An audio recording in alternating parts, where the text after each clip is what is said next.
Okay, good morning, everyone. My dog's probably going to bark because we're getting a Walmart order right now as we speak. So you guys are getting me out of having to put groceries away, so I appreciate that. Okay, today we're going to talk about adolescence. I'm going to talk about several different things today, and at the end, probably, I don't know, 15 minutes left, 10 minutes left. I'm going to kind of open it up for any questions that you have, and I'm just going to stay on until you guys have asked whatever question that you have. Um, I have graded everything that's been turned in except exercise 3. I started grading it yesterday, and then I realized that people were still turning things in. I usually give you a little bit of time to turn stuff in. So I stopped grading them. Some people might have gotten a 0, which you probably won't have a 0 because you hadn't turned it in yet, which is fine. I also updated the midterm exam grades as well. Those should be updated, and I'll finish those exercise 3 grades this coming week. And so all we have left is one more exercise and then the paper. And so what I was going to do today at the end of class is spend a little bit of time talking through. If you have questions about the paper, I've had several folks send messages to me about it. I've tried to answer those as quickly as I can. I don't think I'll ever move again during the middle of a school year. This has been the most crazy, chaotic thing I've ever done. This time last week, I didn't even have internet. So um, as you can tell behind me,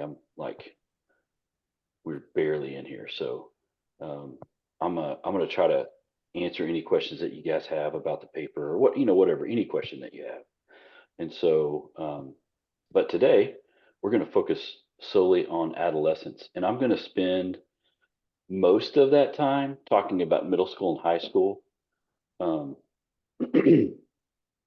there's a lot of discussion about, or there has been a lot of discussion the past couple of decades about the nature of adolescence and how long it lasts, and versus how long it may have lasted before, and things like that. We're going to talk about that a little bit, but I'm mainly going to be speaking about just kind of some of the things that happen in middle school and high school, and then some of the clinical. Um, I'm going to bring up some cases and issues that I've seen uh, that I think can be helpful for you. But also, um, we're going to talk a little bit more specifically about kind of like picking up where we left off last time about even parenting and family and things like that. So we're going to talk about all those things today. As usual, I have jam packed a ton of different topics and areas into 2 hours. So we're going to do our best to get through all of that. The slides that I put up on Moodle are, I think they're just 2 chapters of the book. And so you can use those. I'm going to use them today just for me to kind of work through. I'm not going to share the slides today because I'm going to kind of skip around a little bit, but the slides are there if you want them. I know some students love to have slides. Some students don't care. So I've just kind of put them up there. If you want to grab them, you can, and that'll kind of guide our discussion. We're going to have at least one time where we're going to break off into groups and talk about a couple of things separately, and then come back as a whole. So our class size today is not too big, so we should have a pretty good time for discussion. Um, since I've been doing Zoom classes, I feel like if we get anywhere between 18 to 20 and under, we can have pretty good discussions online. If we get over 20, it gets a lot harder, just from my experience. So I think we should have a pretty good discussion today. So having said that, let's talk about adolescence. So I said this earlier, the the thought about like the timing of adolescence is very interesting. The word adolescent or adolescence is not super old. Um, it's been around for a little while now, but it wasn't really around until the early 1900s when there started to be industrialization, where people started moving, from the country to the city, and then when you start doing that, that changes a lot of dynamics in families. And so changes when people get married, it changes when people work, it changes education systems, things like that. So one of the things that we have definitely seen, there's a couple of things that have been happening over the past several decades, and that is adolescence has been stretching out in terms of length. So uh, we know that the prefrontal cortex of the brain is still growing and developing well into the mid 20s. There's actually an interesting research study, or there's an article I'd read this week, basically arguing that we've been talking about the brain development all wrong, in that we've said the brain's not fully developed until mid 20s, which is a little bit wrong. Our brain continues to develop past the mid 20s, but our executive functioning skills, or the prefrontal cortex, is kind of like the stop system, the filter system, is not fully matured until around the mid 20s. And so, based on that, that's kind of what adolescence has kind of been based on, so to speak, for a long time now. It doesn't mean that if someone's 16, they can't make better choices, or it doesn't mean that you can. There's you continue to have choice. You can continue to have free will. It just means maybe it's a little harder based on how their brain works. So what I have started doing, and I do this in my practice clinically, and actually do this in when I have discussions with people, I've started talking about um, instead of just, hey, that they're just kids, or they're just teens. I just start talking about, hey, maybe their brain works a certain way. Everyone's brains works a certain way. And so um, if you're if you have ADHD, let's say, um, if you struggle with a learning disorder, or if you're struggling with anxiety or depression, your brain's going to work a certain way no matter who you are and what age you are. If you can find out how your brain works best, in terms of how you organize your life, how you live your life, how you make decisions.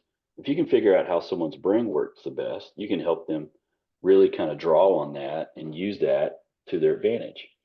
So I'm just throwing that out. That's kind of what I've started doing, just based on experience. I think that tends to be a better outlook for me. Um, but there's couple of big things that are going to happen in adolescence that don't happen ever again in the human development. That is, biologically, there's massive changes that really take effect, starting with puberty, which puberty is basically the sexual awakening of the human body. Um, you're going to Adolescents are going to have tons of different new experiences socially, um, personally, in families. And then there's going to be some developmental tasks that they need to go through as they develop as well. And we're going to talk about the experiences and the developmental tasks specifically. I'm not going to talk as much about the biological changes. And so, in the meantime, as we think about that, um, there's a lot of different influences that adolescents face in the midst of all of these changes, whether it's their ethnicity, their culture, their gender, socioeconomic status, different things at different ages, and then some lifestyle differences or changes that occur. So as you think about all the different experiences that they go through, um, you can think about a couple of questions that they're probably asking starting in middle school. And these questions will be asked well into high school and beyond. And that is, you know, what do people think about me? And when they look at me, what do they think? And am I okay? And when they look at me, what are they thinking? Are they thinking, am I okay? And probably different combinations of those. Those are questions that that's an internal dialogue that they'll start having, um, basically daily. And um, we talked about the view of the self that kids develop. From that view of the self, we start to get a self identity as we move into adolescence. So we start to, kind of have an identity of who we are and what we are. We're going to talk about that a little bit more later. The reason why I bring all these things up, these are kind of like here's all the things we're going to talk about today or hit as we go through. And I'm going to talk more specifically about them. And I'm also going to talk about them from a clinical perspective because there's a lot of things, clinically speaking, that are happening in the world of adolescence um, that we haven't seen before. Some of the rates of depression and anxiety are the highest since they've been recording those rates. Um, the level of suicidal ideation, like in girls, has gone up significantly over the past 10 or 20 years. Um, and so there's some things that are happening right now that are just things to note that we'll need to be mindful of as clinicians. And we, you know, obviously we could debate why and what's going on. I think that's important to understand some of the reasoning behind it. At the same time, today, I'm going to try to stick to just kind of things that are going on and developmentally. Can we have some explanation for these in a developmental, like give a developmental picture of what's happening? There's already angst and kind of drama and certain feelings and certain thoughts that are happening in adolescence anyway. That's just going on anyway. There's a certain amount of awkwardness that happens, like in middle school, for example. Middle school is just an awkward time, and so there's all those things that are happening anyway. And so we're going to kind of focus on those things. In the midst of all of the issues and the changes that are happening, we all can relate to because we all go through them, and all of our experiences are different too. Um, there's a couple of things that are very fascinating about a lot of the research that's been done um, in terms of like the nature of adolescence and um, how to um, help them kind of go through it in the best way that they can. There's not a perfect way. We can just try to make it the best we can. We know a couple of things. Um, the first thing we know is that they benefit greatly when they have caring adults in their lives that are in addition to parents or guardians. So when teens or adolescents have very caring adults in their lives, other than mom or dad or grandparents or any caregiver, there's a tremendous benefit to that, and not just in adolescence, but later in life as well. Like for example, uh, some of the adult uh, role models, confidants, advocates, coaches, neighbors, teachers, mentors, things like that can have a tremendous benefit to their life.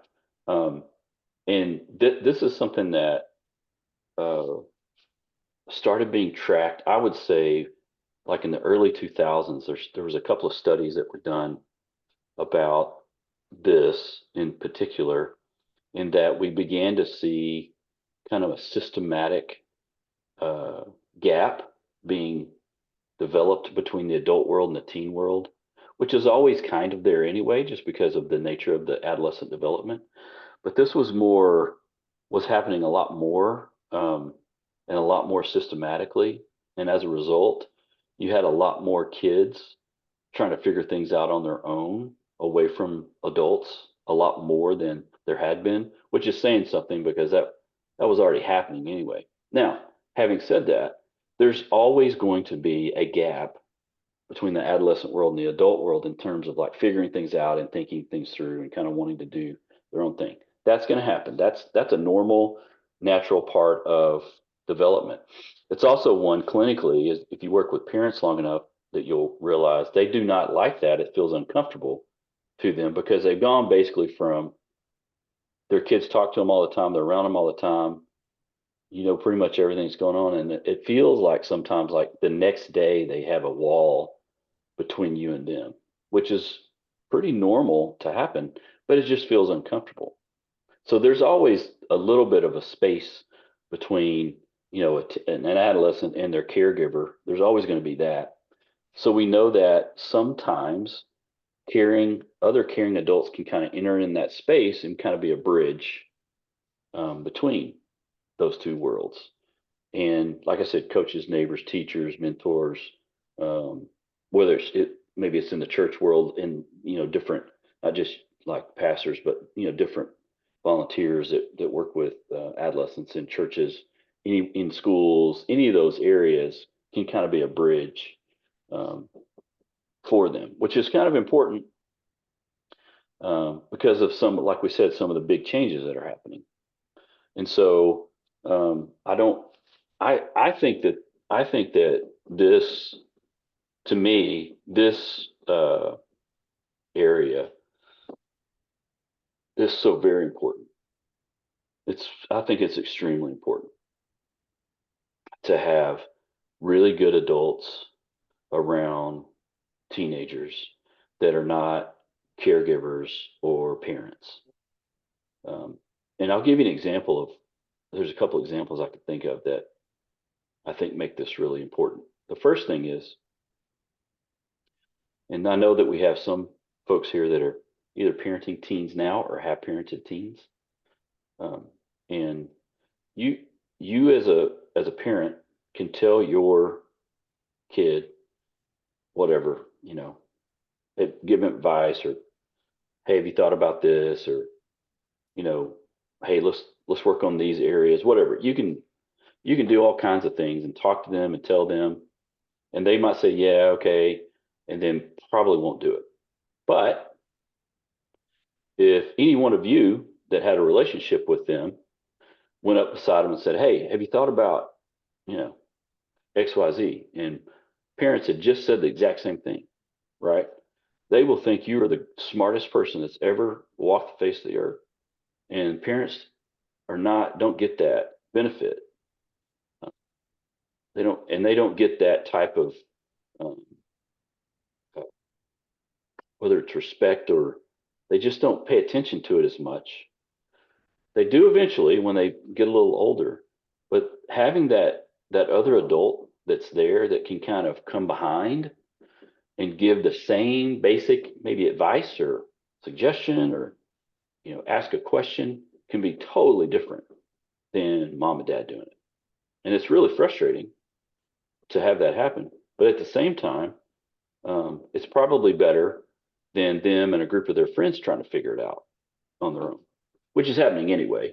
But there's some really good benefit towards other caring adults being in their life, and that's just something that's very, very important, I think. And it's not just something I think. I mean, the research bears it out. I think the book probably talks about this a little bit. I'm kind of camping out on this point because I really think it's important. Um, and one of the areas that's very interesting, uh, that happens, and we talked about physical changes. When we start thinking about, kind of the time of puberty, which is just this rapid physical maturation, um, hormonal bodily changes. It's like there's it's basically kind of a sexual uh, maturation. There's also other biological things like height, and people get taller, add weight, obviously, uh, they changing appearance, changing the brain. There's all those things that are happening all at the same time. That's when you really need, I think, more really caring, strong adult figures in their life, because there's a lot of changes that are happening. The one thing that I have found that every human being can relate to is going through puberty, because we've all gone through puberty. Now we do it differently, and there's different time frames that we've done it, but we've all gone through it, and we've all had that same experience. And so that's just an example of like, hey, man, it's really good to have folks around. There's a couple of other areas um, that are fairly interesting in terms of, uh, like, as adolescents mature. Um, and I think the book does a really good job of bringing up things like, what if you mature early versus late? What if guys do it versus girls do it? That kind of thing. The book does a really good job of talking through those things, I think. And so I would encourage you to kind of, you know, look at some of those and pay attention to some of those. I'm not going to go through those specifically now because I want to talk about a couple of specific things brain wise. Um, but the book does a really good job of walking through that. One of the things that we know too about puberty is that typically that means that um, if there hasn't been already, there will definitely be more questions about sexual activity and more just curiosity. And so around that, even fifth, sixth, seventh grade area, a lot of school systems do some type of education in terms of sexual, like basically education on puberty is kind of what it is. Most school systems do that now. You can actually start talking to your kids earlier than that. Um, there's some age appropriate ways to do that.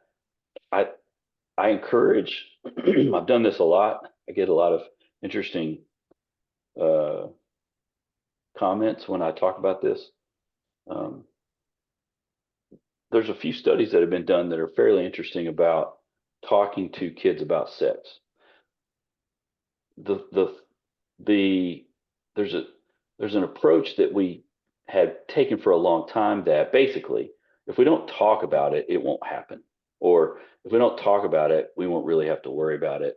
So let's don't talk about it, which that is a strategy. It doesn't work really well, but it is a strategy. A better strategy is if we talk about it openly and have open discussions about it, it won't be experimented nearly as much, which seems counterintuitive, but it's actually pretty backed up with research. And just as a side note, I read this recently, like I think within the last couple of weeks. There's there's been an actual decline in like teen pregnancies going on for I think since the early '90s. It kind of goes up and down, but a general decline since the early '90s. Um, the age at which teens will have their first sexual intercourse, um, as they get older, that number gets higher. That's been going on for a long time. That hasn't changed a ton. But there's also a lot less um, I don't know, gaps in information that we have now. I mean, if you want, I mean, if teenagers wanted to, and I'm sure some of them do. I mean, in terms of like finding out information, it's not hard to find out information on anything you want to find information on. Uh, I just find that if one thing that I think can be helpful about this area is, um, and this is something I've been doing more of, is when you, um, clinically speaking, when you start talking to parents and working with parents that have teenagers, and inevitably we're going to talk about sex or drugs or something. I think it's important to teach them how to have conversations about these things. Because if you can have a conversation about it in a non-judgmental way and just kind of a curious way, you're going to find that you know, typically kids will respond very well to that and typically have those conversations. Now, again, doesn't mean they don't have kind of secrets that they're trying to figure out or don't tell you. That's going to happen for sure. But we just know some things now that are very important. I'm not sure everyone here's experience about being, someone talking to you about sex, but it's not uncommon for, in past decades that it really wasn't discussed that much at all with mom or dad or caregivers at all. That's changing a little bit and has been changing, which I think is a good thing. I don't think it's bad. There's a really good book. It's an old book. I think it was written in the '90s by Mark Laser. It's called Talking to Your Kids About Sex, and it gives I've used it several different times with people. It's very interesting. I think it was written in like '92 or '4 or something like that. Um, I think he updated it a couple of times, but basically looking at different ages that you can talk to your kids about sex and just having a conversation. And by conversation, we don't mean this is wrong, don't do it, it's taboo necessarily, as much as, hey, here's what's going on, here's what's happening. Let's talk about those things. So just as a kind of a side note, when this was about uh, kids would have been. This would have been 6 or 7 years ago. I got home one night. I'd happened to see clients later, and I think I got home at 9. And my son must have been 6th grade, so my daughter would have been 5th grade or somewhere around in there. So I got home around 9, and I walk in, and all three of them are sitting in the living room talking, which was not necessarily uncommon for us. But what they were talking about, my wife basically, as soon as I came in, I could tell she was like, "You need to be in this conversation," because she was kind of done talking about it. Not because she didn't want to, but they were. My kids are very curious, so they were talking about sex. So what had happened was the school was going to do some presentation, and so we had to sign a form. And so that was really the first time we had talked in depth about anything sexual. And so basically, it was I joined this conversation around 9 o'clock at night, and we went until you know probably 10 or 10:30, which wasn't the first time. We had multiple times that we talked about this, and uh, and we have had those conversations since. And as I sat back and thought about it, I'm thinking, well, you know, my dad never talked to me about it at all. My mom was a nurse and gave me a book and said, "Hey, here, biologically, here's what's going on," and kind of walked me. There's nothing more embarrassing with a 12-year-old than your mom opening up a book, looking at sexual parts and talking about it specifically. I mean, but she was a nurse. She was just medically talking about it. At the same time, it did. I'm glad she did. I liked that, and it was very kind of. It wasn't necessarily like it didn't make it like taboo. It was just like, here's what's happening. Here's what's going on in your body, and here's the things that are happening, and that type thing. And so I think that there's the reason why I'm bringing this up is because uncomfortable conversations can lead to better actual human experiences sometimes for people. Because when we have uncomfortable conversations, we're showing whoever we're having that conversation with, we're showing them that we can be vulnerable too. It's not comfortable for them. It's definitely not comfortable for us. But when we can have those uncomfortable conversations, that says a lot about what we're willing to do and talk about with the people that we're with. I think that's very important. And that's true not just with kids, but that's true in the adult world too. I find that to be the case. And so that conversation is an ongoing conversation, and it's very important. And it's a very important conversation. And so, but again, um, that one of the reasons why it's so important is because of all the changes that are happening. And so I want to talk about some changes in the brain um, as well. But before that, what I'd like to do is I'd like to do our first breakout time because I've talked for 30 minutes straight, which is a long time. I want to do a breakout time um, where we can have a discussion. This one's going to be pretty easy, and it's not a super formal. I'd love for you guys to talk about if you want, you don't, this is not like have to do it, but if you want to walk through um, what was your favorite part of adolescence and what was maybe the least favorite part. And again, I'm not looking for people to be, you don't have to be super personal, but like one of my least favorite parts for me, I can remember this was in 7th grade, and I got, you get acne, and I remember having, acne on my nose and like having them, and it seemed like to me that all of a sudden it was a zit that was the size of my face, but I'm sure it wasn't all of a sudden, just felt that way. But I can remember those like embarrassing moments like that, little embarrassing times that weren't my favorite. But some of my favorite were just the friendships that I developed over time as we got into, especially high school. There was a couple of folks, 3 or 4 people that I really had really strong relationships with, and I remember that being something that I really enjoyed. So I'd love for you guys to talk about, your favorite parts of adolescence and your least favorite parts, and there's probably going to be some crossover there. So I'm going to put you guys in a group. Let's do that. Hang on, let me do that. There we go. Now, go back. There we go. And you should see a link now.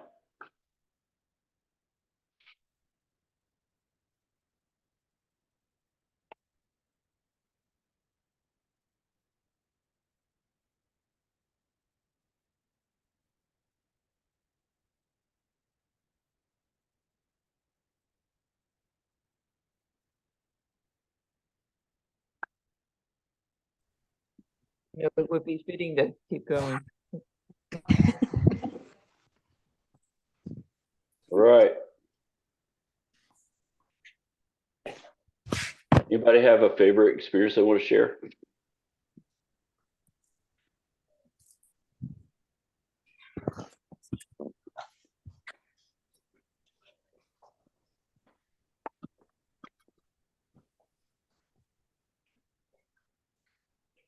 Oh man, that's quiet. I'll go. I was gonna wait for someone else to go, but I'll go. One of my favorite experiences, I posted this on the forum when we kind of talked about this, I think in week 1, but I ended up meeting my, future wife in high school. We were together since 16, so that's a pretty happy, cool experience for me to have through my adolescence and staying together. And now we have 2 kids, so that's a pretty surreal, life event that we like to look back upon and see how far we've gotten. You met your wife in high school and you've been Yeah. together ever since. Yeah, we've been dating since we were 16. I'm 33 now, so I've known her, but we were friends before that. So we've known each other for a long time, more than half our lives, I think. Yeah, awesome. Cool. Anybody else? I can sit in silence all day. I do it all the time. I'll go. Kind of like you, Prof. One of my highlights was having really good friends in high school and middle school too. But in high school, and we're friends till today and keep in touch here and there. And they just it's kind of like I found my peeps, and we just really bonded. So Yeah, good. mm-hmm. How about one more? I'll go. I think one of the things that was really memorable was that sense of finally having some freedom to be able to go on my own and having had a first job to earn my own money and have autonomy with spending. That really gave us like a kind of a sense of empowerment of feeling like almost an adult, but not quite there yet. And it was really kind of cool. Sweet. Jen, what about you? Oh, you're muted. You're muted. We can't hear you. There we go. Okay, There we never go. mind. I couldn't find the mouse thing. No, you're good. Mine was mostly like the programs I was in. So I was in a lot of fine arts things in music and theater, and those kinds of things were kind of where I feel like when I got to that, I found my people. And so that's, I kind of live through that now with my own kids, because now I have 2 high schoolers and one of them is in marching band. And that's like literally my favorite thing to do, is to be volunteering with the marching band during marching season. It's hectic and chaotic, but it is my favorite time of the year. Yeah. What school? I'm in Rockwall, so I'm at Heath High School. Okay. Yeah, I like marching season too. It's cool. Wonderful chaos. Yeah, it's very chaotic, but it's fun. Yes. Anybody want to share like least favorite experience? You don't have to. I'm just curious. Mine was trying to figure out dating. I would say that continues to be a least favorite experience of mine. Yeah.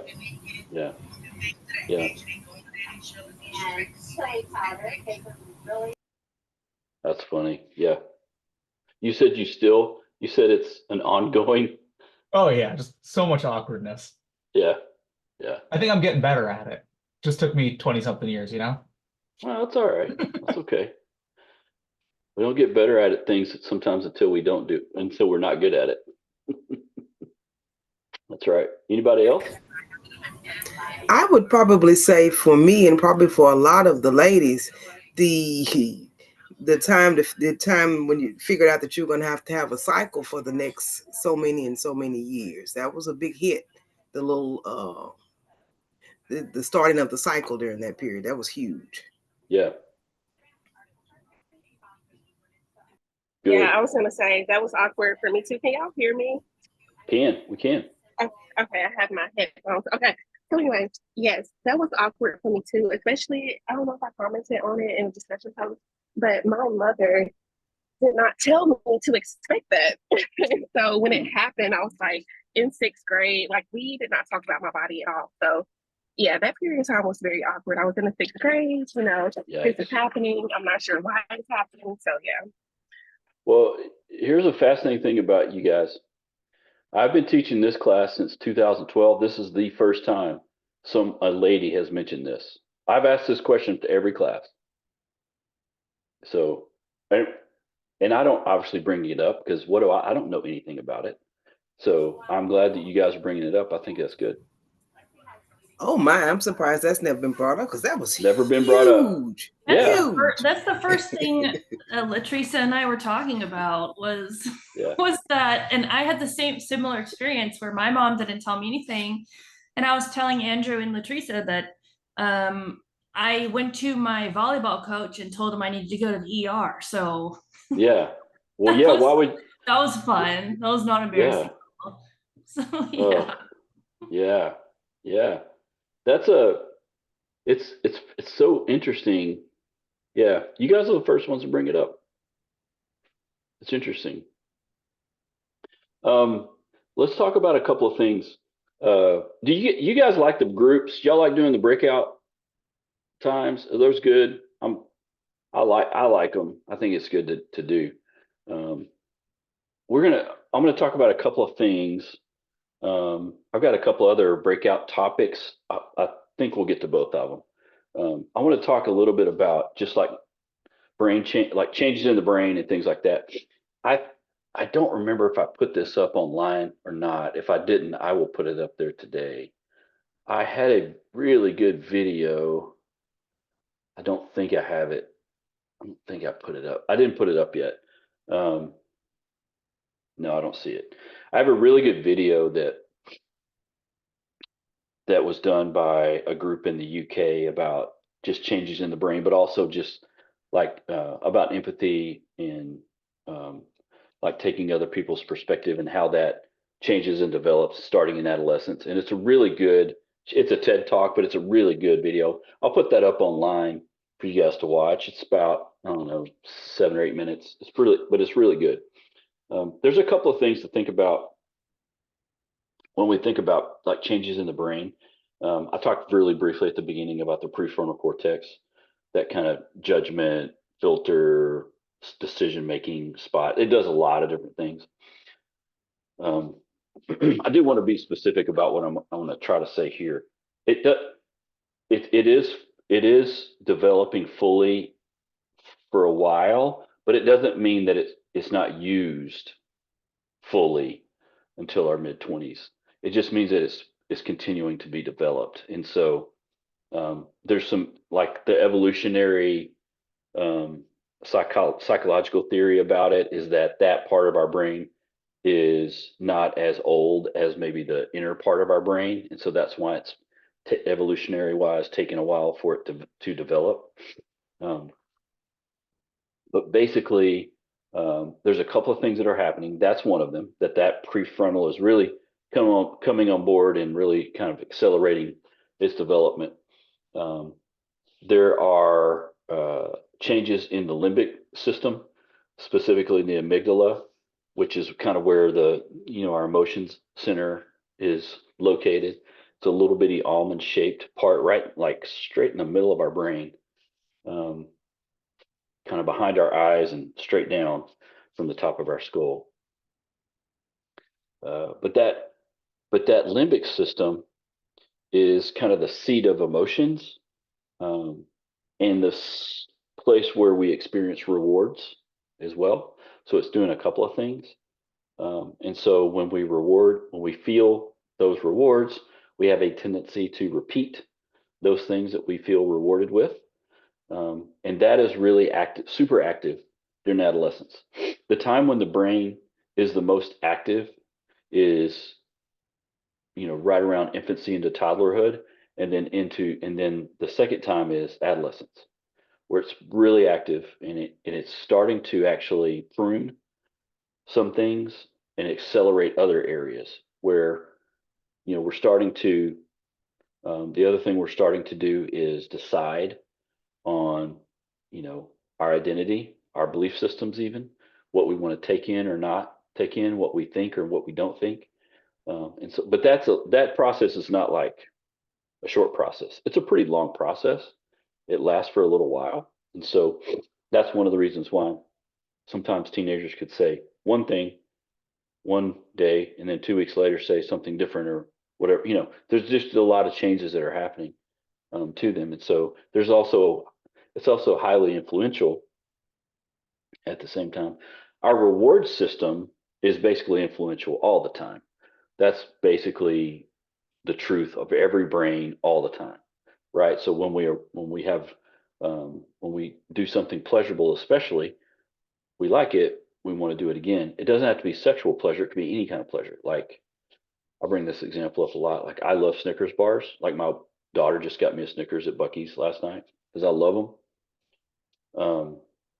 Like right now, I can taste the Snickers bar. I'm not eating a Snickers bar, but I can taste the Snickers bar and feel the rewards of the Snickers bar without having tasted it. Does that make sense? Like, it's something that I've done over and over. And then as we do those things that we like, we form habits. And as we form habits, that's kind of starts to direct our path. Some habits are good, some habits aren't. So and I'm giving you, man, that's like mounds of research. I'm boiling down into like 2 minutes. But those are things that are happening neurologically. And so the reason I'm bringing up that reward system is that reward system is really strong and almost too strong for the prefrontal cortex. It's at a certain level because it's so powerful that it can actually overrun the prefrontal, and the prefrontal can be like a stop system to certain experiences or behaviors, or thoughts. And if it's not strong enough and it gets overrun, if we're not careful enough, it can continue to be overrun. And when it gets overrun to a certain extent, we start talking about things like addiction or abuse of whatever, substances or alcohol or whatever it is. So that's one of the reasons why I like to bring it up in this way, because this is not a, and what I just described is not a adolescent thing. That's a human thing, but it starts really coming online. That potential starts really coming online in adolescence, right? So, for example, it's extremely common and normal for adolescents to experiment at some point in their adolescent time. And the experiment is broad, right? It could be with things that are stupid, but it could be with things that are serious. It's very normal to have experimentation. It doesn't mean that that's automatically going to lead to abuse or addiction. Doesn't mean that. But the chances of it increase as we get into adolescence, mainly because of these two systems that are really coming on board. The pleasure system is always there. The limbic system, that kind of reward system, is on board from the beginning. But we have this kind of heightened level of emotion that happens as well. And emotion is, and we talked about this last class, emotions are powerful change agents for good or bad. And if we don't learn how to think through things, we will continue to feel through them. And we'll let those emotions kind of guide our choices and decisions and thoughts. And so all of this is really starting to happen in adolescence. So does that make sense? Hopefully, I basically gave you guys like like I said, decades of research into like 10 minutes. That's kind of what's going on. And so that's the other reason why teenagers seem so like chaotic sometimes and ornery and irritated and awkward and then happy and then not. I mean, it's just, that's one of the things that's going on. I tell people all the time that sometimes it's very fascinating to hear, if even as a clinician, to say, hey, what are you doing, or what's been going on, and nothing. I don't know. Sometimes they're telling the truth. There's so much going on. It's really hard to parse everything that's going on. It just makes it's just overwhelming. And so even as a clinician, um, and you'll experience this too, as people that are trained and learn how to help people talk and pull things out, that'll happen where they'll just be like, I don't know. And they literally probably are telling the truth. They just don't know because there's so many things that are happening. Now, sometimes they're doing it because they're being a little bit stubborn, but sometimes it's because there's a lot that's going on in their brain. And so, um, uh, anyway, having said all that, any question about that? And again, the book does a great job, I think, in this area, talking neurologically, and he's gotten actually better and better as the editions have gone by, as we've got more and more research. But any questions about that at all before we move on? I don't have a question, but I wanted to make a comment that makes a lot of sense. Just from being a teacher and working with teens, I taught high school English for 4 years, and I would see different sides of them that their parents wouldn't see, or I would tell them things that their parents told them that the kids did listen to until they heard it from me. Going back to what you said earlier, in class. But also, it makes me think about how we sometimes judge ourselves for decisions that we made as teenagers, not knowing all that our brain is going through. And we hold Yes. that against ourselves, and us not, our parents and even us not even having a full understanding of what is going on in our brains developmentally. That is that's out of our control in a sense. So. 100%. 100%. I'm glad you said that. We don't need help judging ourselves anyway. We don't need help with it. Human beings can do it. We can be judgmental with ourselves without help, but we can really be judgmental in terms of like if we made a mistake in adolescence, that we just it kind of keeps haunting us, and thinking about it later, we're like, well, yeah, because we make mistakes. That's also how we learn, right? Which is kind of an interesting thing if we think about it. Um, so what I'm about to say is going to be a little maybe weird and uncomfortable, but I am a fan of letting kids make mistakes. And I'm not saying cause them to make mistakes. I'm not saying do it to them on purpose. I'm not saying it would be fun, and it is fun when they do. I'm not saying that, but I'm a fan of it because um, if we don't do that, if they don't make mistakes and they don't learn, then what happens when they get older and they make a mistake? It's more devastating the older you get if you haven't learned how to deal with it. Again, I'm not saying that. Please don't hear, Dr. Bedard said we should just let kids make mistakes and not worry about it. That's not what I'm saying. What I'm saying is it's okay for them to make mistakes. We need to be there to help them when they do. That's all. That's all I'm saying. It's going to happen anyway because there's nothing. This is my side soapbox. There's no such thing as perfection in a world that's screaming for everyone to be perfect. There's zero. That's a myth. It's not possible. It doesn't exist. It shouldn't be sought after. But yet everything social media wise presents perfection. We can't attain it. We are a mistake-ridden people. That's how we are. That's how we learn. Um, and so it's okay to make mistakes. Now, I'm not saying again we cause mistakes to happen, but sometimes we allow it. My wife and I decided about 5 years ago with my son, he struggles in school. He hates school, and so we've done our best to kind of help him and give him, the most structure we can give him and everything.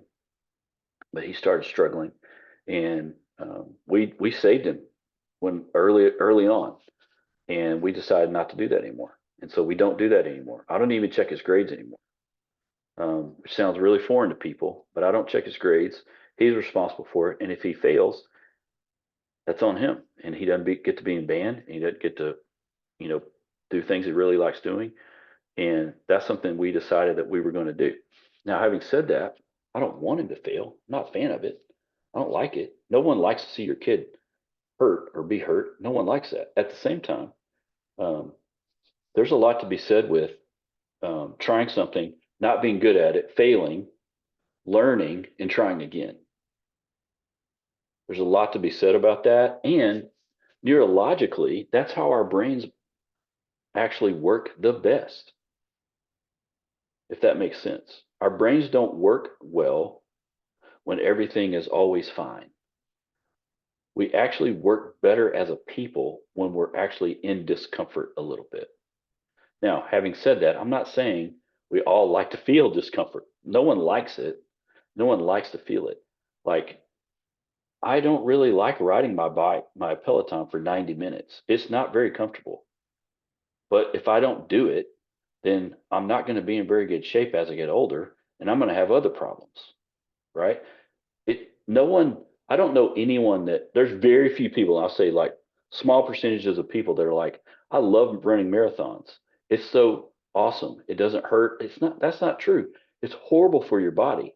It tears everything down. It's really bad. However, when we do things like that, we actually grow from it. So it's okay to feel discomfort when we're growing. So it's okay to make those mistakes. And there's almost no time in our development that we're going to make more mistakes than when we're adolescents, because we don't know anything. And here's the problem. Our brain says we know everything, but in reality, we really know nothing except for the things that we've learned, right?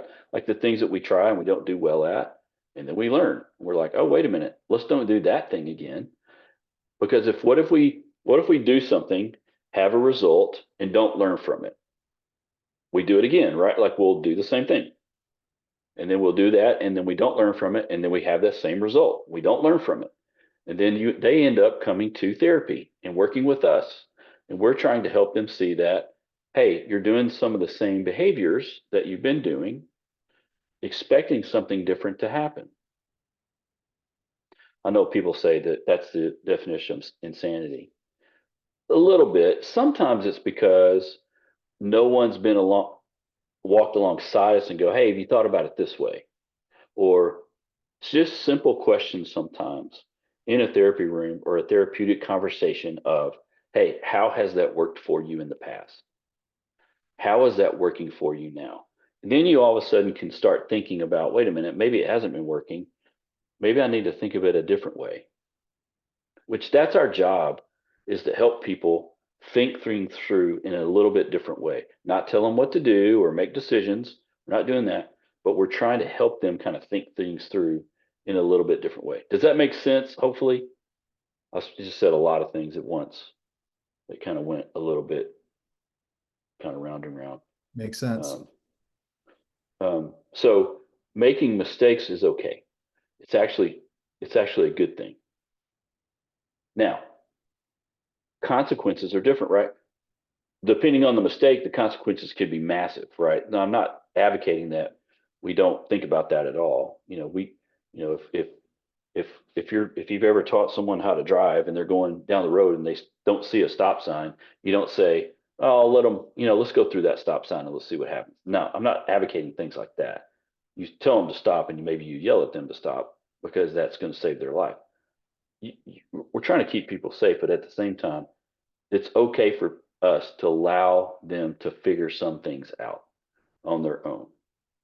Let me give you another example of this that happens in like a transition time between like childhood, like, fifth, sixth grade into seventh, eighth, ninth grade, like that little bit of transition you can see with siblings or friends or whatever, where traditionally if they're bickering or something's conflictual, they're going to come to the parent or a teacher, they're going to come and get them to help, kind of figure that out, which is pretty normal.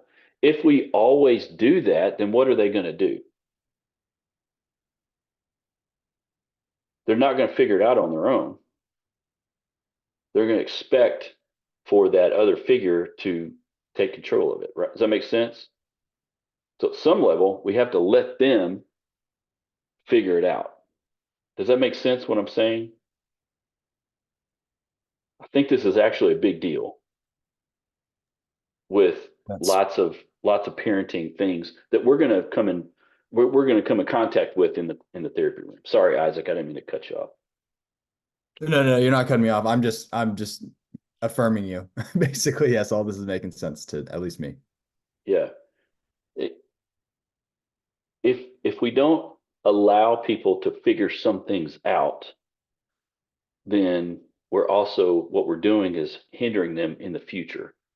So we have to let them figure some things out on their own so that they're not hindered in the future. That doesn't mean we let them struggle forever and ever and ever. And I'm not talking about it that way, but we have to let them kind of figure some stuff out. So one thing that you can do clinically speaking with people that you work with, and I'm talking about this more from like as I've gone through working with people, I do a lot more work with parents in this area than I do with teens because I worked with adolescents for a long time. I do a lot more with parents now than adolescents. So helping them kind of see what that looks like and what that means. There's some great things about social media, and especially like YouTube, different YouTube channels. There's some really good YouTube channels out there that talk about this, and they're really good at helping parents kind of see that. It's also good to help, like clinically speaking, help people see and affirm when they do this well. Like when they let their kid figure something out and they do okay with it, like affirm that. Sometimes we need that affirmation to help them see that it's okay that maybe they're going to fail sometimes, or I've over the years I've had I just had this discussion with a client this 2 weeks ago.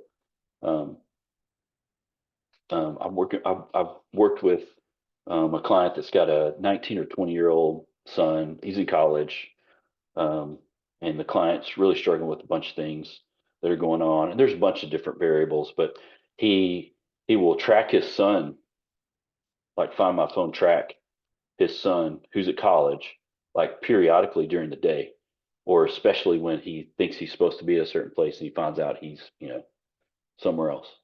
And we had a long discussion about it. And what he ended up kind of figuring out is maybe I need to turn that off for a while. Let's turn that off for a while and let's kind of not look at it because he has, first of all, no control over what his son's doing. His son's going to go do whatever he wants. He's 19 or 20 years old. The only thing that it's really affecting is him. And his anxiety was like going up and up and up and up and up and up. It doesn't mean his anxiety all of a sudden comes down, but we had to think of kind of new coping strategies for him. This is an example of things that you, clinically speaking, these are things that are happening right now with the advent of, we can track our kids now, right? We can track our kids anytime we want. We can find out about what they're doing almost in any situation we want. We can get alerts about grades or what. I mean, we get all this information that we used to not be able to have, right? We can get it all. We can look at it all. And I'm not exactly sure that it's always super helpful. I think that it's sometimes driving more anxiety than it might need to. Having said that, I realize that that can be very difficult for people to kind of think through. The only reason why I'm bringing it up here is because this is something clinically that's going to come up. These are things that are happening. These are discussions that people are having. And when we start thinking about it, when like anxiety, for example, one of the things that drives anxiety, there's a couple of big things that drive anxiety. Any kind of helpless, out of control feeling will drive it for sure. But also different thought patterns will drive it, like perfectionistic thought patterns. Anything that tries to get us into the future quick. In other words, a situation happens And before I know it, I've thought it all out and the worst thing is happening. It's never the best thing. Our brain doesn't work with best case scenario. It works with what? Worst case scenario. Like here's the worst thing that's going to happen. So if we don't catch those thoughts early, all of a sudden it's like, you know, so and so's, like in this case with my client, my son is not at so and so's house. He's at this strip mall, and I know at that strip mall is a vape place. He's at the vape place, and before I know it, he's vaping, he's doing drugs, he's kicked out of school, he has no job, he's homeless. I mean, you know what I'm saying? Like it's bam, bam, bam, bam, bam, bam. Here's the problem. We can't say for sure it won't happen. That's the bad thing about anxiety. But right now we have no evidence telling us that that's what's happening. So our brain thinks of the worst case thing because it's trying to help us, right? It thinks it's being helpful to us. In reality, it's driving us crazy and it's not helping us at all. It's making things worse for us. So how do we help people in these times to kind of lower the anxiety a little bit, but still be there and, you know, still be ready to help and things like that? So these are some of the questions, some of the cases, some of the experiences that you will have. Does this make sense what I'm saying? Hopefully. I mean, clinically, I'm just talking, I mean, this is what's going to happen. This is what's happening now. It's not going to go away. It's going to keep happening. Does that make sense what I'm saying? Hopefully. Yes. Yes. Any question about that or?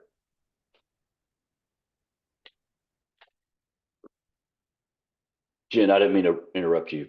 No, I was just agreeing with you. And also, like, you're explaining my life anyways. So Yeah. my snowball effect that I do, that's what I call it. Yeah. So yeah. And we all have that. This is not abnormal. This isn't you, Jen. This is humans. This is human beings, right? Our brains, as great as they are, as powerful as they are not best case scenario thinking brains unless we train them to be that way. Our brains are worst case scenario brains. That's how our brains are wired. It has nothing to do with happiness. It's all about protection and survival, period. Which was awesome 5,000 years ago when things were chasing us and we had to be alert all the time. But everyone's sitting in your house right now, I'm assuming there's no bear trying to crawl through your window and grab you. Does that make, you know what I'm saying? Like you're probably pretty safe.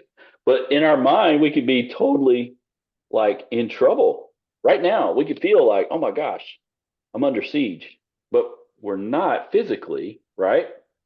Now, mentally, we feel that way. So there's one thing you can try that almost instantly will at least slow you down a little bit. It won't get rid of it. I actually had this conversation with my dad. It's kind of funny. And it's very interesting because my dad's got pretty high anxiety and he knows it. We talk about it. If you sit back when you feel those things and go, you can ask yourself, am I in physical danger right now? If you ever answer yes, then you immediately get out of the situation. Immediately. Right? If you answer no, then you can actually tell your brain, this sounds weird, but tell your brain, hey, we're not in physical danger right now.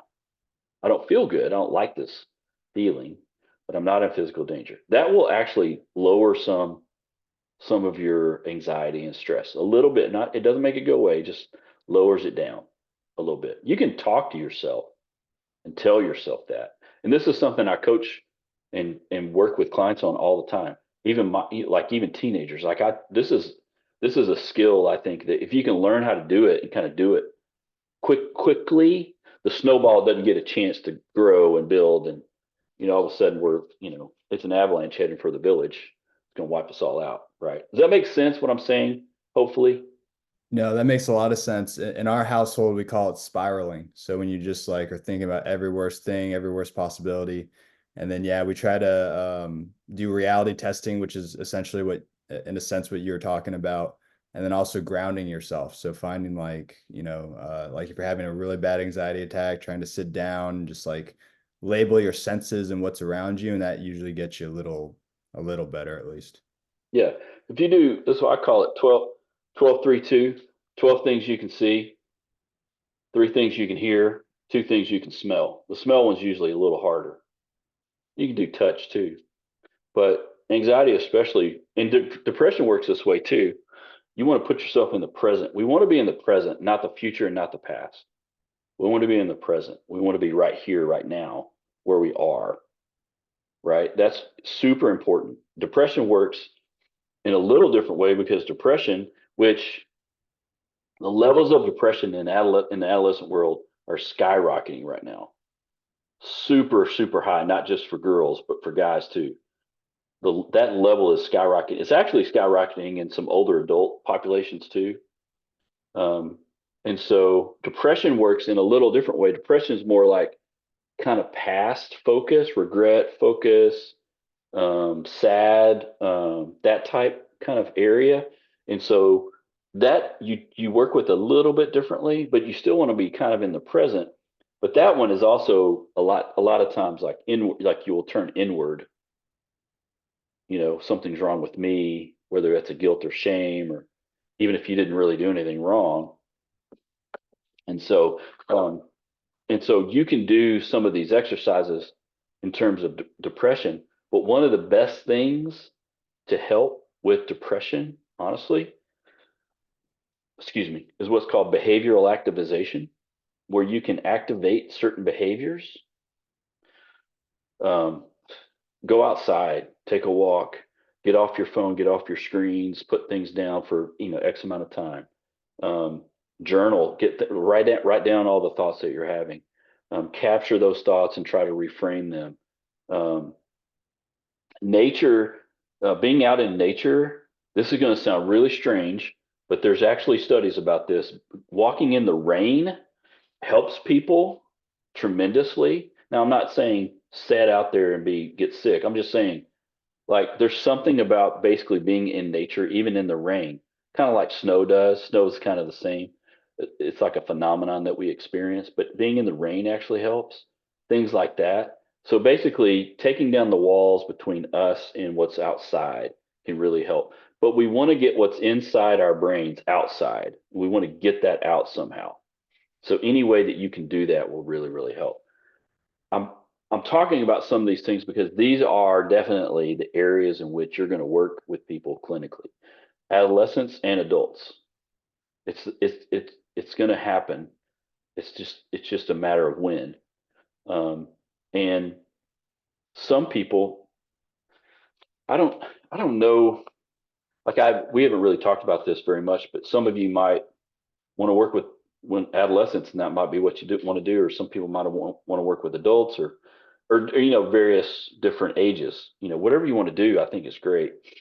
We're getting into a place mental health wise where it's almost good to have a niche, even in like mood disorders. For example, I work probably 95% of my clients with anxiety and maybe 5% with depression. I work a little bit better in that anxious space than I do in the depressed space.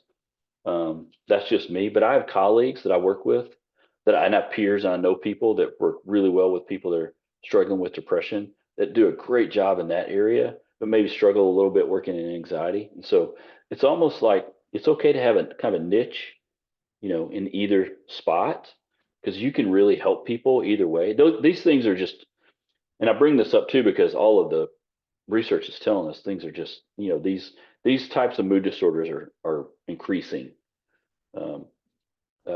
We haven't talked yet about,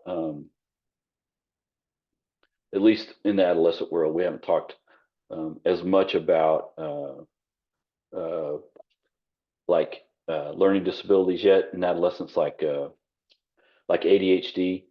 So, for example, ADHD is definitely something that really starts to present itself in adolescence. There's actually a higher number of adults being diagnosed with ADHD as well, which means they maybe were misdiagnosed or maybe it happens later. I've got a lot of theories about it, which we don't need to talk about. Either way, it's happening. And I read something fascinating the other day, or I saw this.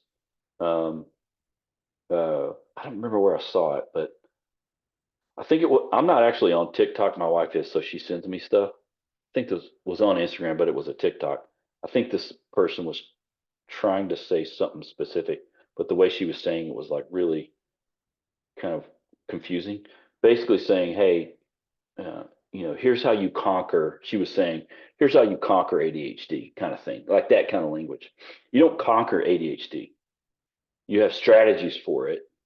You learn to cope with it. You develop skills that helps you, right? So when we think about our brain and we think about executive functioning, that mainly are housed in that prefrontal cortex. Our executive functions take decades to mature and develop and grow. We have some executive functions that we do great at and we really do well at, and then some that we struggle with and we don't do great with. And that's okay. And so a lot of what we're seeing right now, like in the ADHD world, is that kind of lack of executive functioning at certain levels or certain types of skills that you can learn to do better at. For example, when we talk about having a structure for ourselves, that helps. That helps human beings in general, but folks that have certain executive functioning skills that don't allow them to be that kind of like have a good structure, like they fight with it and they're not good at it. Also have trouble like setting goals, let's say, and like finishing things or accomplishing things. One of the things you can do for them to help them develop that skill is, instead of say at the beginning of the day, write down everything you want to do, which some people are great at and they can do that. That's awesome. Some people struggle with that. What you actually do is at the end of the day, you write down everything you did, not the things you wanted to do. You write down the things that you actually accomplished or actually did. So it flip flops, and that helps some people think more clearly. Other people would be frustrated with that, like that wouldn't work as well for them. But you look back, and that actually helps you see. If you do that long enough, you realize that, wait a minute, I do have a structure, or I do have like a system, or I do have a way of doing things. The issue comes when that particular structure or system is different than everyone else in the house's structure or system, right? If everyone else in the house does it a certain way, we want them to do it that way too. What if they don't do it that way?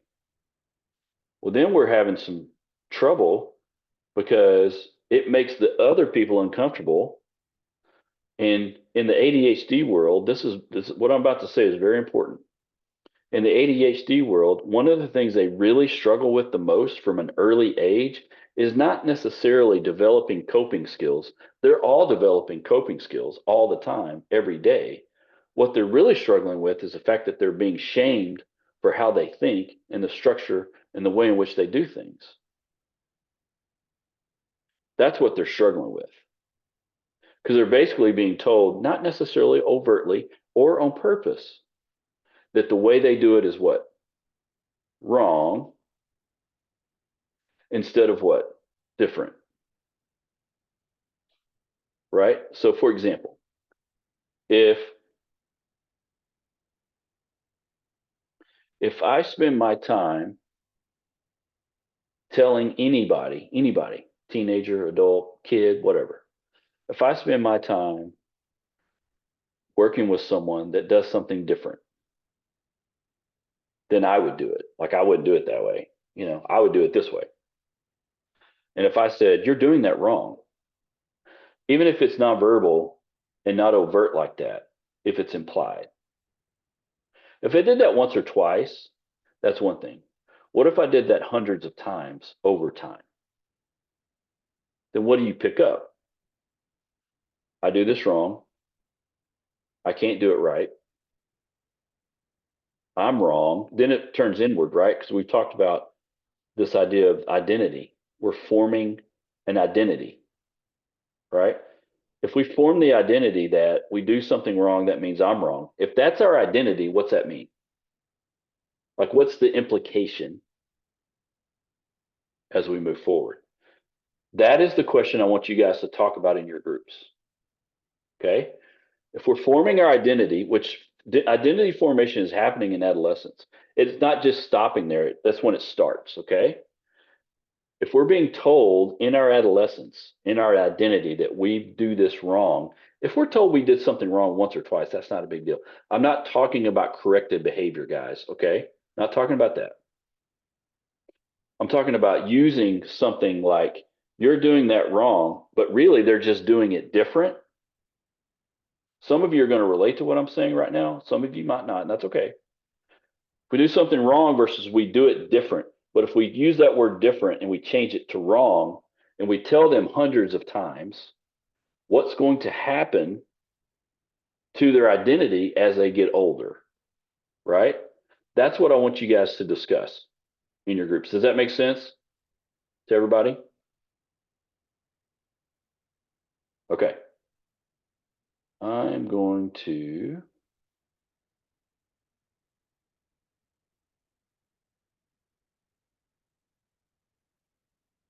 all right. Let me move you guys to your all right. Sorry, it kind of cuts people off there as we go. Okay. The reason why I want you guys to talk about that a little bit, this is something that I think clinically we're going to see a lot more of in terms of when people are struggling with there's like how they think or how they do things or how they think through things. If they feel like they're doing everything wrong versus if they do it different, that's a really big distinguishing factor, I think, in therapy, and that really helps people kind of think through things. The other thing I was going to mention, and then we're going to jump to something else, but there's in adolescence, there's the increasing ability for a couple of other things that are happening, like critical thinking that increases the speed at which you can critically think increases the ability and the speed and the capacity that all increases because you're getting more content knowledge. Obviously, you're learning more. You can critically think through things. You can kind of construct new ideas as you go too, as you critically think. So all of those things are kind of happening at the start and as you move into adolescence. And then those things that the processing, the cognitive processing areas actually continue to develop as you get older too. And so that's actually really important because that helps us as we transition from one stage to the next. That ability to critically think is very important as we move forward. And so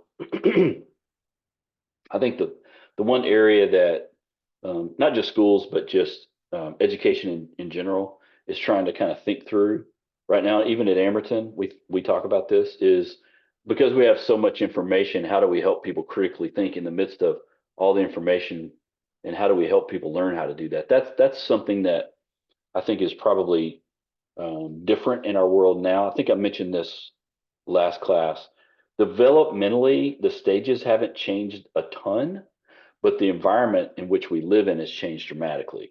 And so the idea that we critically think, that hasn't changed, but how we critically think inside this environment has changed. So we kind of have to grow and adapt to that as well. So there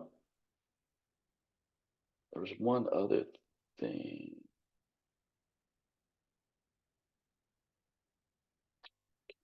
Hang on one second. Sorry.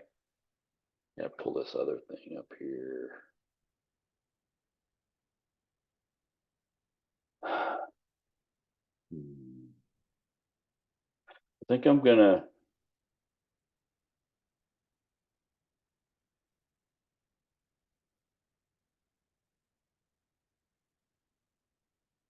stop here. Hang on one second. Let me look at one thing. Yeah, I'm going to stop here because we're going to talk more about the next class, we're going to talk about this transition from, adolescent to adulthood. And there's like a little bit of a kind of a bridge to it. Emerging adulthood, it's kind of young adult. Those are kind of terms that have been used. We're going to talk about that, but also like move into adulthood itself. So I'll pick up with some of these ideas next time we meet. So the the big the big areas that we kind of talked about today in terms of like forming your identity as you start to form that. We're going to talk about that more specifically next time we meet. This idea that as we think, how we think matters, and what we tell ourselves about how we think matters, but also this idea that we can make mistakes, and that's kind of how our brains work best. And that starts really becoming very important in adolescence. And so those are kind of the big things that we kind of talked about today. And clinically speaking, like I mentioned, depression and anxiety, those numbers are all going up in this world, not just middle school, high school, but like in college, all the numbers are trending upwards. And there's probably multiple variables at play when it comes to that. But having said all those things, I think I want to stop there today with some of that material. And I do want to open it up for any questions that anybody has. Feel free if and I'm going to keep recording too. Feel free if you want to jump off, if you need to go somewhere, if you don't have any questions, that's fine. But does anyone have any questions either related to class today that we've been talking about, or let me start there. Do you have any questions about anything we talked about today? Let's start with that before we talk about like the paper or any exercise stuff. Professor, I got a question. At the beginning of the class, you had mentioned the ability for other adults to kind of help bridge gaps in development, more so than the parents probably could. I wanted to know, what role would the step parent play in that? Do they have the same level of effectiveness in being able to kind of bridge that gap in communicating with the children more so than a biological parent, or do you kind of see that as being kind of variance or difference? Yeah, that's a good question. I think that depends on several different factors. I think they can definitely have a positive influence for sure. That's totally possible. It depends on the age of the kids. It depends on the situation of the parents, like the biological parents, what the environment is between them. It depends on the environment in the house that the kids live in from time to time. It depends on if the family rule is that step parents, let's say, don't have the ability to discipline, or they do. It depends on that. There's a lot of different variables at play. There's a lot of research about step parenting or blended families. There's a ton of research out there now on this. One of the things that happens typically when we talk about biological parents versus step parents, and again, there's a lot of variables, is there's an intimate insider, which is typically the biological parent, and there's an intimate outsider, which is typically the step parent. Now that again depends on the age of the kids. For example, if the kids are young, 3, 4, 5, 6, 7, 10, versus if they're teenagers, when there's a step parent that comes in, that matters. And so they can definitely have an influence for sure. But it takes between 6 and 8 years to blend a family if everything kind of goes right. And I'm not just making that number up. That's a pretty well researched number. So that's a pretty long time. And so they can definitely have an influence, but it really just depends on several different other factors. And what I usually talk with clients about, besides like maybe specific areas or specific issues, would be, for the biological parent, there's a couple of things that are really important when we talk about blending. The first thing is for biological parents to never ever bash the other biological parent. Don't ever talk negatively about them with the kids. That's number one, even if you want to. That doesn't help the kids. Number two, keep their routine as normal as possible, which nowadays means lots of different things. That's changed drastically too. That stuff is very important. And also remember, as a step parent, as someone that's entering into that system, it's obviously going to disrupt the system. It's going to cause some, different thoughts, different emotions. That's going to happen. You have to not expect that the kids are automatically going to be fine. Sometimes they are, and sometimes they're not. My suggestion is always like keep your expectations low and just, be a good person in that space and usually kind of play the long game and things will usually work out fairly well. But it takes time. Most of the time when people come to therapy in terms of like blended family questions that they have, they want to know like a quick fix or should, do this and everything will be fine. It doesn't work that way. You have to it takes time to blend a family. It just does. And so that's what I would say. So the short answer is yes, you can definitely have a positive influence. The long answer is it's very nuanced. And there's lots of variables. I don't even know if that answers the question or not. Hopefully it does. Yeah, no, it does. Thanks. Any other questions about today?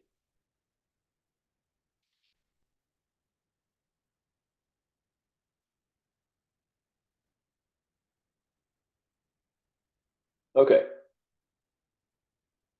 Now, any questions let's talk about class questions. Any questions about like assignments, anything? Let's open it up for that. Any questions about that?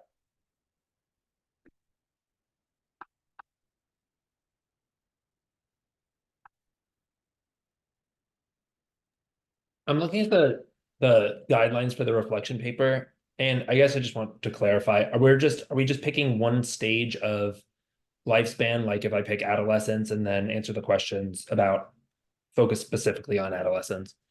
Correct. Okay. Correct. Yeah, Thank you're going to pick a stage, in this case, adolescence.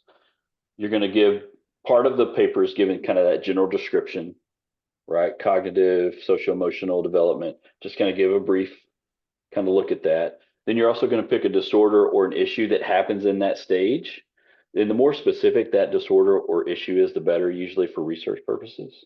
You're going to describe that. Then you're also going to talk about how to treat that particular issue or problem, or whether, some of the best interventions to use for that. That's all the research part. Then the reflection part, there's 4 questions that you're going to kind of answer, not in an essay form, but in a paper, a research paper form.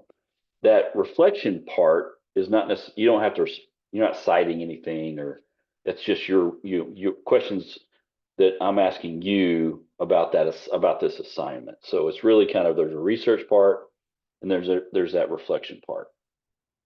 Does that make sense? And I've actually given an example paper on Moodle. There's one there. This is a really good paper, I think. They do a really good job of it's just a good way. I think it's laid out well. I think it's organized well. I just wanted to give you something that you kind of look at. Thank you. Yep.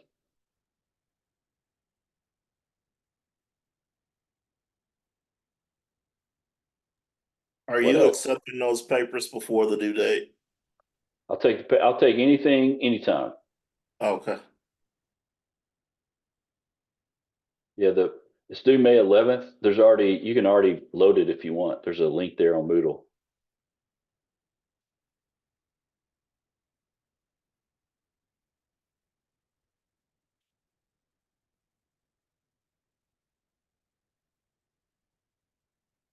Any other questions?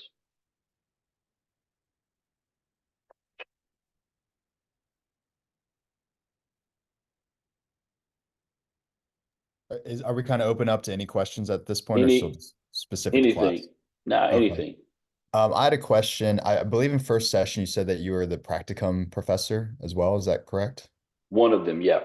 One of Yep. them. I had a question about getting into practicum programs, and I will definitely concede this time if anyone else wants to talk about something that's actually more specific to our class or whatever. No, that's okay.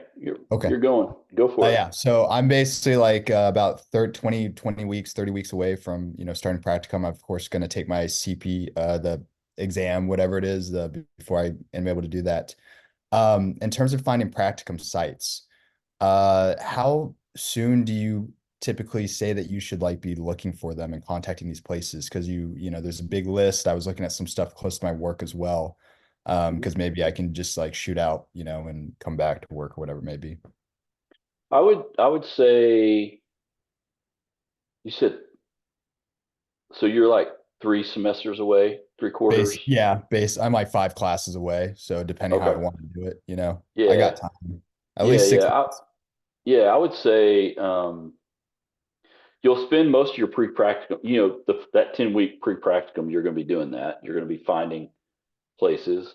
If you wanted to do a little work ahead of time and some kind of contact some spots, let's Uh-huh. say the semester before that, you know, there's no rule about like, hey, when can I contact people? The issue will be most places when you contact them, they want you to start, right? They're going to be ready for you to Okay. go. That was my Not, question, yeah, essentially. not like, hey, no, I can't do it, but for 6 months from now. And they might say, call me back. You know what I mean?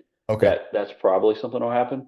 For the most part, right now, I don't think anyone's really having trouble Okay. finding a place. Um, but you'll spend that pre-practicum time for sure doing that, finding a spot So to the to first go. pre-prac before you do pre-prac 1 and pre-prac 2 is where you're finding a spot. So here's how it works. So you take all your classes, Yes. right? You take the CPCE exam, which is the practice exam, or the LMFT there's a practice LMFT exam, either one of those. Sure. Once you pass that, you enter pre-practicum. Pre-practicum is learning about the practicum experience, finding the site, talking about supervision, all those things. Okay. Okay. Then practicum 1 is when you start your actual therapy experience. You'll do that. And then practicum 2 is the second part where you finish all your hours. Unless you're an LMFT, LMFTs go to practicum 3 to finish hours. If you're an LPC, you go pre-prac, practicum 1, practicum 2. So I teach the practicum 2. So by the time people get to me, mostly they're done. And we actually talk about what's next after that. That's kind of what we do. Okay. No, that's great. I contacted an academic advisor and they didn't have as much details as I would like them to have in terms of how to do this. They did not mention that pre-prac 1 or pre-prac before pre-prac 1 was the time to find the site. Because I Yeah. basically asked them the same question. They're like, "Oh, you can reach out now." I'm No. like, Well, "Okay." you can do that, but most sites are going to want to know, like, you know, most sites need people. So they're going to be like, hey, when can you start? And you're going to like, well, I got 3 classes left and I take pre-prac and, you can't start until you enter No, that practicum 1. that makes Yeah. sense. And I wanted to get an idea, especially because you working with the students directly, if they were like having issues around the Metroplex finding people, or if it's like pretty straightforward and like whatever. Pretty straightforward, but I mean, you do have to hustle. Yeah. You have to find your own place for sure. Like, um, Well, yeah. I mean, you guys don't give us sites, but that's yeah, okay. Yeah, that's yeah, not a everything problem. else is up to you. Yeah. But I don't think you'll have any trouble. Um, I think I'm trying to think, since COVID especially, we haven't had anyone have trouble getting hours. I haven't had any students not get their hours. So That's I good to don't think that's know. a problem. A follow-up question, unless someone else has something they want to ask, is do you recommend finding a site where we could possibly want to like intern with and or work with after? Yeah, you can. Some people do that and some people don't. The problem is you don't know until you get there, I see. and if you like the type of clients that they attract or what they market to. But some people stay at their practicum site and get their hours there. Some people don't. It really is up to you. You'll have a better feel for it, I think, when you get to practicum 2. You'll probably Okay. have a better idea of kind of what you want to do. Because some of the sites are like private practice, really, and some of them are bigger practices and have multiple locations. Some people go like to like clinics like an MHMR, or maybe like there's some big eating disorder clinics or addiction centers. Like some people Right. do that. I mean, it just kind of depends on what your direction is more than anything, if that makes sense. No, yeah, for sure. If you are an individual that's kind of like wanting to get a little taste of everything so you can see what you might want to specify in, what would your recommendation be like on the type of site to maybe go to, or is that vague? Yeah, that's hard because a lot of sites are pretty specific. There's definitely sites that probably are generalist, right? So they have all kinds of different ages, issues, um, ethnicities, gender. I mean, there's definitely probably sites that do a lot. But again, this is something you'll talk about in pre-practicum too. Like you'll have a lot of these discussions Okay, so maybe I'm just in putting there. some things I don't need to worry about yet. Just No, it's okay. No, worry about school for right now and then get there once I yeah, get. I don't Okay, think it's bad to talk about it, and you're not the only one. I mean, this is a pretty common question that in other classes I teach, it's definitely a common, sure, especially as you get closer. Like when you get within 3 to 5 classes and you're like, okay, wait a minute, I got, practicum coming up. That's a different thing. You're not taking classes anymore, right? sure. You're just focusing on getting your hours to graduate. That's a big transition. So I don't think it's ever too early to ask about it. The problem is that you're probably just far enough away that you probably can't figure out exactly what you're going to do yet. That's probably what's going on. No, that's great. And like I said, like I did not know the pre-prac before you go to 1 and 2 was used for that time. That wasn't explained to Yep. me, but that puts me at ease. So yeah, thank you for that Yeah. answer. Yeah. And a No great problem. class. I will see you in 2 weeks. All right. Thank you. Thanks, Isaac. Bye. Anybody else? Any question? Everything's open. I have a question that kind of stems off of his is do most people stay with the same site for practicum 1 and practicum 2? Or is Most it time. like Most of the team time. teaching where you do one here and then one there? You can do that. Most people stay Okay. to get their hours. Some people add a site, like maybe have 2 sites. Some people do that. It depends on your hours and how busy you are, and your kind of like your work schedule too. I think plays a role in it. I would say most people stay where they're at until they're finished, for the most part. One of the reasons why people leave is maybe they're not getting enough hours, so they'll go somewhere else to get hours, or maybe they're just like it's not a good fit in terms of like clients they want to see, and they want to see different types of clients somewhere else. But that's pretty rare. That's like maybe 5% of the people. 95% of the people stay where they're at and get their hours for the most Okay. part. So, and it's really, if you think about it, when you start gathering hours, so practicum 1, that's 10 weeks, and then there's 2 weeks in between practicum 1 and 2, and then another 10 weeks. So 22 weeks basically is where you would be at a site. And that's plenty of time to get your hours usually. Mhm. So does that make sense? Yeah. Hopefully. Yeah. Yeah. Yeah. Hey, I love your atlas behind you. That's awesome. That I get lots of compliments on that. My husband found that I believe it honestly was at Cantoni. Hmm. Just like, but it's like I'm sure you can get it at National Geographic. Yeah. No, that's cool. I like it. Yeah, thank you. It's good. Any other questions about anything? I do. I have a question about the practicum and then also about the paper. With the Mhm. practicum, is a main big part of it is working under someone who's supervised that can oversee that student and what they're doing. Yeah, you only do it that way. Right. Okay. Right. Yeah. Okay. Yep. Yep. All right. And then for the thank you for the paper, I had some ideas and I didn't know if I can email them to you or Well, you can ask me now. We can talk about it. okay. Okay. Some ideas came up with dementia, Alzheimer's, and late Yep. adulthood, Yep. divorce, or ageism in the workforce. Any of All of those? them are great. All of those are great. Oh, I've had people write on okay. all of those, and there's tons of research out there. Okay. Okay. Yeah. Thank you. Yeah, you bet. Anyone else?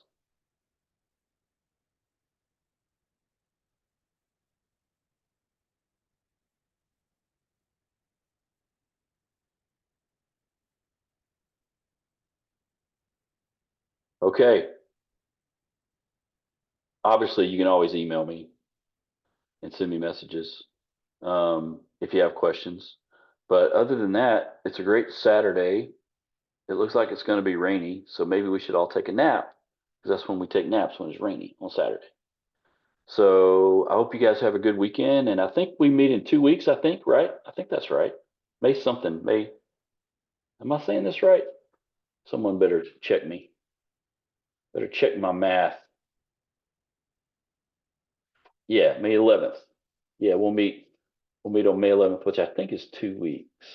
So May 4th. May 4th is next Saturday. Yeah, that's right. 2 weeks. So I will see everyone in 2 weeks, and I hope you have a good weekend.